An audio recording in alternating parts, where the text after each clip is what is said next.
اور اس مہینے میں کوشش کرے کہ ایک مرتبہ تہجد کو ادا کرنے کی. کم سے کم ہم بھی عباد الرحمن کی ایک صفت کا ایک رات میں ہی، چاہے وہ تھوڑا سا ٹائٹل، کہ ہم بھی اس لطف کو محسوس کر سکیں جو اللہ نے اپنے نیک بندوں کے بارے میں بتایا.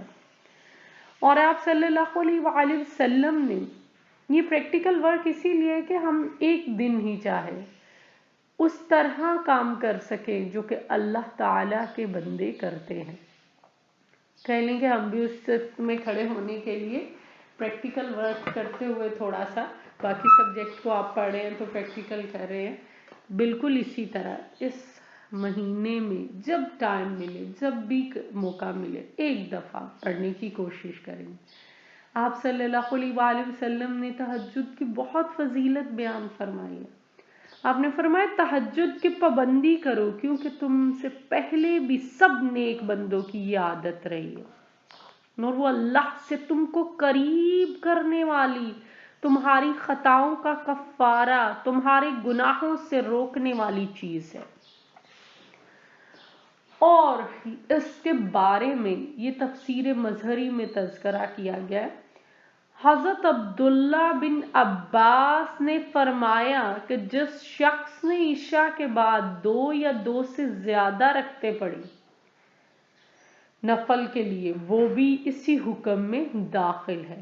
کہ آپ نے نیت کر لی کہ یہ تہجد کے لیے میں ادا کر رہا ہوں، تو حضرت عبداللہ بن عباس سے مروی، اور یہ حدیث تفسیر مظہری میں تذکرہ کی گئی ہے. یہ قول اس طرح تذکرہ ہے کہ آپ تہجد کی عبادت کو کسی طرح بھی اپنے لیے بہترین سمجھتے ہوئے ریاکاری سے دور ہو جائے. کیونکہ رات کو جو ہم کام کر رہے ہوتے ہیں زیادہ تر ہم ہی ہوتے، آپ ہی پاس ہوتے، آپ کے پاس اللہ کی ذات ہے یا تو نیکی کا کام صرف اللہ سے محبت کر لیجیے، اللہ آپ کے سب کام خود ہی کر لے. یہاں پر پھر وہی چیز ہے کہ اللہ کے بندے تو اللہ سے محبت کرتے ہوئے، جس طرح ایک ماں اپنے بچے سے محبت کرتی ہے تو آپ کی مدر آپ کو بیسٹ ون سب کچھ دیتی، تو اللہ اپنے بندے سے 70 ماؤں سے زیادہ محبت کرتا ہے. وہ آپ کو بہت بہترین چیز ہی عطا کرے. تو اللہ تعالیٰ سب سے بہترین ہستی ہے، اسی لیے وہ ہمیں سکھاتا ہے کہ عباد الرحمن کی اگلی صفت کیا ہے. جی نیکسٹ آیت کو دیکھیے اسٹوڈنٹ. اس میں ساتھ ہی تذکرہ ہے جہنم کے عذاب سے بچنے کے ریفرنس میں. صرف یہی دیکھ لیتے ہیں، نیکسٹ ون پھر دیکھتے ہیں. والذین، وہ لوگ جو یقولون کہتے ہیں ربنا اصرف، اے ہمارے رب پھیر دے، عنا ہم سے، عذاب جہنم، جہنم کا عذاب، ان بے شک عذابہ کان غراما، ان عذابہ بے شک اس کا عذاب، کان غراما وہ لازم ہو کر رہنے والا، انہا بے شک، ساعت بری، مستقرن ٹھہرنے کی جگہ، و مقامن اور برا مقام ہے. اب عباد الرحمن کی یہ صفت اللہ بیان کرتے ہیں کہ نہ ہی وہ تکبر کا اظہار کرنے والے ہیں اپنی نیکیوں پر، نہ ہی اللہ کی بندگی اور ریاضت کرنے کے بعد اللہ کی ناراضگی کی طرف جاتے، بلکہ وہ کیا کرتے ہیں، اپنی نیکیوں پر امید نہیں رکھتے کہ اللہ ہمیں ان کی وجہ سے، بلکہ وہ جنت کے امیدوار ہونے کے ساتھ ساتھ جہنم سے بچنے کے لیے خود ہی دعائیں کر رہے ہیں. قرآن میں ارشاد ہوتا ہے سورہ آل عمران میں، سبحانک فقنا عذاب النار. ترجمہ، اے اللہ تو پاک ہے، ہمیں جہنم کی آگ سے بچا لے. جہنم کو سب سے برا ٹھکانہ قرار دے دیا گیا، کہا گیا ربنا انک من تدخل النار فقد اخزیتہ. سورہ آل عمران میں تذکرہ کیا ہے، اے ہمارے رب جسے تو نے جہنم میں داخل کیا تو اس کے لیے رسوائی ہے۔ اور یہی چیز بیان کی گئی ہے کہ جہنم کے دن اس وقت کا کہ قیامت کے عذاب سے محفوظ رہنے کے لیے دعا سکھائی گئی۔ سورہ آل عمران میں ہی اس کا تذکرہ ہے، فَمَنْ زُحْزِحَ عَنِ النَّارِ وَأُدْخِلَ الْجَنَّةَ فَقَدْ فَازَ۔ جو شخص دوزخ سے بچا لیا گیا، جنت میں داخل کر دیا گیا، وہ کامیاب ہو گیا۔ سورہ بقرہ میں اس کا تذکرہ اس طرح ہے کہ اس سے بچنے کی تلقین کرتے ہوئے فرمایا گیا فَاتَّقُوا النَّارَ الَّتِي وَقُودُهَا النَّاسُ وَالْحِجَارَةُ أُعِدَّتْ لِلْكَافِرِينَ۔ اس آگ سے ڈرو جس کا ایندھن انسان اور پتھر ہوں گے، جو کافروں کے لیے تیار کی گئی۔ جہنم کے بارے میں بہت سی احادیث میں اس کا نقشہ کھینچا گیا ہے کہ جہنم ایک وادی ہے جس کی آگ دنیا کے مقابلے میں 70 گنا شدید ہے۔ وہاں سانپ اور بچھو بڑے بڑے اونٹوں اور خچروں جتنے جو جہنمیوں کو ڈسیں گے۔ جہنم میں کانٹے دار ان کے لیے پینے کے لیے زخموں کا دھواں، پیپ کھولتا ہوا پانی، یہاں تک کہ ان کی انتڑیاں باہر نکل آئیں گی۔ ذکر کیا جاتا ہے ان کو عذاب دینے والے فرشتوں کے ہاتھ میں ایسے ہتھوڑے ہیں کہ احد پہاڑ کو ریزہ ریزہ کر دے۔ جب ان کے جسموں کی کھالیں جل جائیں گی، سڑ جائیں گی تو ان کو نیا جسم عطا کیا جائے، وہ اس میں ہمیشہ رہیں گے۔ اسی وجہ سے جہنم کو برا ترین ٹھکانہ بیان کیا گیا۔ مسند احمد میں یہ ذکر کیا گیا ہے، حضرت انس سے روایت کردہ ہے کہ دوزخ میں پڑا ایک شخص 1000 سال تک یا حنان یا منان، یعنی اللہ کو اے شفقت کرنے والے، احسان کرنے والے کے نام سے پکارتا رہے گا۔ بالآخر اللہ تعالیٰ فرشتوں سے فرمائیں گے جاؤ اس شخص کو پکڑ کر لے آؤ۔ فرشتے جا کر دیکھیں گے تو سب دوزخی اوندے منہ پڑے ہوں گے، مطلوبہ شخص کی شناخت نہیں ہو سکی۔ واپس آ کر اللہ کے سامنے صورتحال بیان کریں گے، اللہ فرمائے گا جاؤ اس کو لے کر آؤ۔ فرشتے اس شخص کو پکڑ کر لائیں گے، جب اللہ کے سامنے پیش کیا جائے گا تو اللہ فرمائے گا اے میرے بندے دوزخ کا ٹھکانہ کیسا ہے؟ وہ کہے گا بہت ہی برا ہے، نہایت ہی تکلیف دہ۔ اللہ فرمائے گا جاؤ اسے اسی میں پھینکو۔ وہ بندہ عرض کرے گا مولا تیری رحمت سے مجھے یہ امید تو نہ تھی کہ ایک دفعہ دوزخ سے نکالنے کے بعد پھر اسی میں داخل کر دے گا۔ اللہ کی رحمت جوش میں آئے گی، حکم ہوگا اس کو دوزخ سے رہا کر دو۔ غرض کہ دوزخ بہت برا ٹھکانہ ہے، اللہ اس سے محفوظ رکھے، آمین۔ جہاں کہیں بھی عذاب کا تذکرہ آتا ہے قرآن میں، وہاں اپنے لیے ہر روز یہ دعا مانگتے رہا کریں کہ اللہ فقنا عذاب النار۔ آپ کو یہ سکھایا گیا اللہم اجرنا من النار، کہ اللہ ہمیں بھی دوزخ کے عذاب سے بچا لے۔ اللہ تعالیٰ ہمیں تمام تر برائیوں سے بچاتے ہوئے دوزخ کے عذاب سے بچائے اور اپنی نیک لوگوں میں ہمارا شمار کر دے، آمین۔ وآخر دعوانا ان الحمد للہ رب العالمین۔